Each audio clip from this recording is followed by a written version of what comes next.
Welcome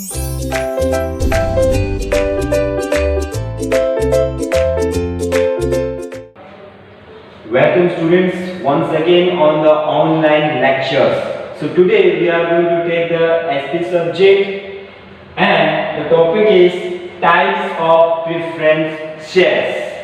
In the last lectures we have taken the preferences and the features. Today we are going to take what are the types of preferences. There are the different types of preferences. So today we are going to discuss on that topic only, on the preferences, different types of preferences. So on the boards we mentioned there are 8 types of preference shares. Actually if you will say there are only 4, but comparing to that 4 of the opposite of that it will becomes 8. तो अब हम देखेंगे preference shares. Last lectures में हमने preference shares के features देखे थे. आज हम पढ़ेंगे कितने प्रकार के प्रेफरेंस शेयर्स होते हैं जहां पे हमें उसके फायदे मिलते हैं कंपनी में. Let's see. So first of all cumulative preference shares, then non cumulative preference shares, opposite of that participating preferences, then opposite of that non participating preferences, commutable preferences, opposite of that non-commutable preferences, then redeemable preferences, and after that opposite of that irredeemable preferences. So one by one we are going to take each points of the preferences types. Let's see the types of preferences. सबसे पहला है cumulative preferences. Preference shares का आपको पता है it's a safe capital. It is best for those investors who feel conservative and process related to their payments and the returns of dividend. तो उन investors के लिए फायदेमंद है प्रेफरेंस शेयर जो चाहते हैं कि उनका पैसा सेफ रहे और उनको लगातार उसके ऊपर इनकम रिटर्न ऑफ इन्वेस्टमेंट पे डिविडेंड मिलता रहे. ऐसे इन्वेस्टर्स के लिए प्रेफरेंस शेयर बहुत बेहतर है. इसीलिए अब यहाँ पे हम देखेंगे कितने प्रकार के प्रेफरेंस शेयर्स हैं जहाँ पे इन्वेस्टर्स अपने लिए सेलेक्ट कर सकते हैं, चॉइस कर सकते हैं. तो उनमें से पहला मैंने बोला cumulative preference shares. Cumulative preference shares का मतलब ये होता है यदि प्रेफरेंस शेयर होल्डर्स को किसी वर्ष में अगर कंपनी प्रेफरेंस शेयर्स पे अगर डिविडेंड नहीं दे पाती है तो उसका जो डिविडेंड है वो बेकार नहीं जाएगा बल्कि वो डिविडेंड रखा जाएगा.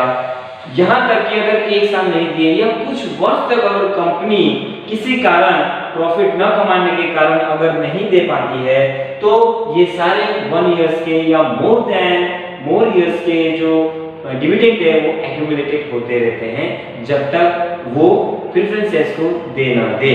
यानी कि ये कंपनी ने प्रेफरेंस शेयर्स का वो क्यूमुलेटिव प्रेफरेंस शेयर्स है जहां पे जो रिटर्न मिलना चाहिए प्रेफरेंस शेयर होल्डर्स को वो रिटर्न्स वो जो प्रॉफिट्स है डिविडेंड्स है जो प्रेफरेंस शेयर होल्डर्स का वो हर साल का प्लस करके रखते जाएंगे. यानी किसी एक वर्ष का नहीं मिला तो उसका वो रिटर्न्स डिविडेंड रखेंगे.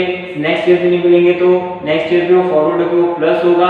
और जब भी कंपनी एक अच्छा खासा प्रॉफिट कमाएगी, एक अच्छा खासा अर्निंग करेगी तो उस साल वो सारे डिविडेंड जो पेंडिंग है मिला के एक साथ प्रेफरेंस शेयर को दे दिया जाएगा. तो उस प्रकार का ये प्रेफरेंस शेयर है जिसको हम बोलते हैं cumulative preference shares. Understood? Now come to the next point, non-cumulative preferences. Non-cumulative preferences just opposite of that. यानी कि यदि cumulative preference shares में अगर वो mentions आर्टिकल ऑफ एसोसिएशन में अगर मेंशन एंटाइटल्ड नहीं किया गया है शेयर होल्डर्स के लिए तो ये बन जाएगा नॉन क्यूमुलेटिव. यानी कि यहाँ पे उनको उनका बचा हुआ अगर नहीं दिया हुआ जो भी डिविडेंड है वो एक्यूमुलेटेड नहीं होगा. यानी कि किसी वर्ष अगर कंपनी प्रॉफिट नहीं कमाती और किसी वर्ष अगर डिविडेंड नहीं देती प्रेफरेंस शेयर्स को तो वो डिविडेंड नेक्स्ट ईयर के लिए एक्यूमुलेटेड नहीं होगा बल्कि वो लैप्स हो जाएगा. यानी कि एक प्रकार का क्या है वो लॉस है. अगर किसी वर्ष कंपनी प्रॉफिट नहीं कमाती है तो डिविडेंड नहीं मिलेगा तो उसको बोलते हैं नॉन कम्युलेटिव प्रेफरेंस है. यानी कि डिविडेंड दिया जाएगा लेकिन कैसा दिया जाएगा, एक्यूमुलेटेड वाला नहीं दिया जाएगा.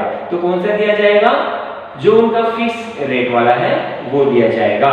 लेट्स सी नेक्स्ट है point number 3, participating preference shares. Participation का मतलब पार्टिसिपेटिंग मैनेजमेंट ऐसा नहीं है। पार्टिसिपेटिंग प्रेफरेंस शेयर्स वो प्रेफरेंस शेयर्स है जहां पे ये प्रेफरेंस शेयर्स होल्डर्स को अपने प्रेफरेंस शेयर्स पे उन एक्स्ट्रा कमाए हुए कंपनी के प्रॉफिट में हिस्सा मिलेगा। यानी कि सरप्लस प्रॉफिट की बात कर रहे हैं हम लोग। अगर किसी वर्ष कंपनी सरप्लस प्रॉफिट कमाती है तो उस सरप्लस प्रॉफिट में इन प्रेफरेंस शेयर्स का भी अधिकार है। लेकिन कब है? जब इक्विटी शेयर्स को उनका हिस्सा दे देंगे कुछ सर्टेन लिमिट्स तक ही, तब जाके प्रेफरेंस शेयर होल्डर्स को बचे हुए सरप्लस प्रॉफिट पे extra dividend and extra profit दिया जाता है। उसको बोलते हैं participating preference shares. Participating preference shares. Then non participating preference shares. Friends, non-participating preference shares मतलब just suppose of that means if not mentioned in the articles of that और participation में जो surplus है वहाँ पे यहाँ surplus profit में हिस्सा नहीं मिलेगा। तो just opposite of that यहाँ पे surplus profit में हिस्सा है, यहाँ पे surplus extra profit में हिस्सा नहीं है। यानी फिर क्या कौन से किस प्रकार का इनको डिविडेंड मिलेगा?